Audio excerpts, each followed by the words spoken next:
Welcome back. If you saw the last video with the pico de gallo, now I'm gonna take this avocado and turn it into guacamole. Watch this white guy make this Mexican guacamole, just like they do south of the border and in every Mexican restaurant, but better. Let's go. Dine with Devin. I'm that cooking guy taking you on a culinary journey to make the recipes you love. Here we go. I have a beautiful avocado that's nice and ripe. And what I'm going to do is just cut it in half. I'm going to open it up. I'm going to give it a few slices and actually do a little more of like a dice. And I'm not going to pull it out yet. I'm going to pull that core out and do those slices and dices like I was just talking about. Cutting all the way through the skin. And what this is going to do in a moment, you're going to see me actually squeeze it right through the skin.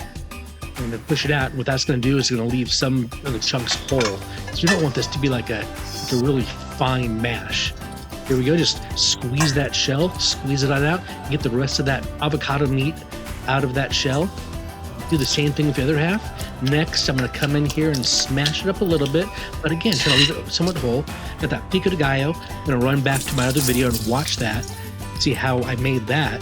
But that's about a half of a cup of pico de gallo, about a tablespoon and a half of cilantro, 1 whole lime squeezed, mash it in a little more like you see me doing, and then I'm going to come in with some onion and add that to it. Add that in the end because I want that to actually have that really nice, fresh, sharp taste from that onion. Also, salt and pepper. I'm going to add, with the salt and pepper, which I didn't show you on the video, but I did add about a half of a teaspoon of pepper and about a half of a teaspoon of salt.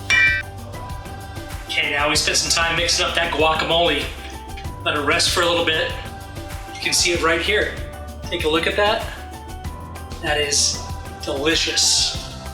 I'm anticipating it is. I taste tested it earlier when I was making it.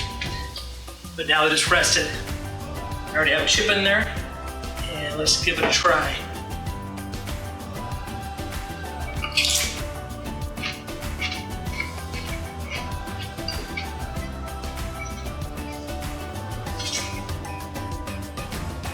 This is the real deal.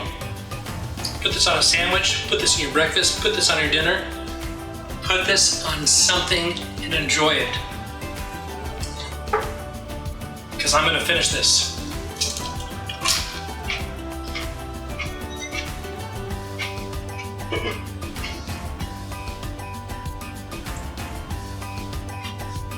Check out this next video up here.